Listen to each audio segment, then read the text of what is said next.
ఈ పోలిపాడ్యం ఉన్నటువంటి రోజున పొద్దునే నిద్రలేచి 5:30 కల్లా చక్కగా స్నానం చేసి చెరువులు నదులు ఇట్లాంటి అందుబాటులో ఉన్నటువంటి వారైతే కనుక అక్కడికి వెళ్ళి పోలీస్ వర్గం కథ చెప్పుకొని ఒక అరటి దొన్నెలు తీసుకొని వాటిలో నేతిలో ముంచినటువంటి ఒత్తులు పెట్టి దీపాలు వెలిగించి ఆ నదుల్లో చెరువుల్లో అటువంటి ఆ నీళ్ళలో వాటిని వదులుతూ ఉంటారు.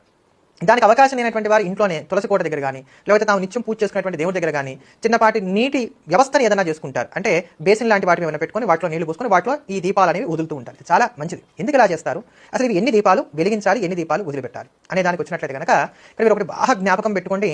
కార్తీక మాసంలో స్త్రీలకు ఒక ఇబ్బంది వస్తుంది, మాసిక ధర్మం అనేది ఉంటుంది. ఈ మాసిక ధర్మం ఉన్నటువంటి కారణం చేత వాళ్ళకి ప్రతిరోజు కూడా దీపారాధన చేయడానికి సాధ్యపడి ఉండకపోవచ్చు. దేవాలయానికి వెళ్ళి కావచ్చు, తులసి కోట దగ్గర కావచ్చు, ఇంటికి బయట గడప బయట పెట్టుకున్నటువంటి దీపాలు కావచ్చు, అవకాశం ఉండకపోవచ్చు. లేదా ఏదన్నా ఇతరత్ర అనుకున్నటువంటి కారణం చేతనైనా ఈ 30 రోజుల్లో ఏదన్నా ఒక రోజు దీపం పెట్టకుండా ఉన్నటువంటి దోషం ఉన్నట్లయితే అది పోవడానికి గాను ఈ యొక్క పోలిపాడ్యం నాడు కేవలం తెలుగు నాట మాత్రమే ఉన్నటువంటి సంప్రదాయం ఇది. దీనికి ఎక్కడ ఎటువంటి శాస్త్ర ప్రమాణాలు లేవు.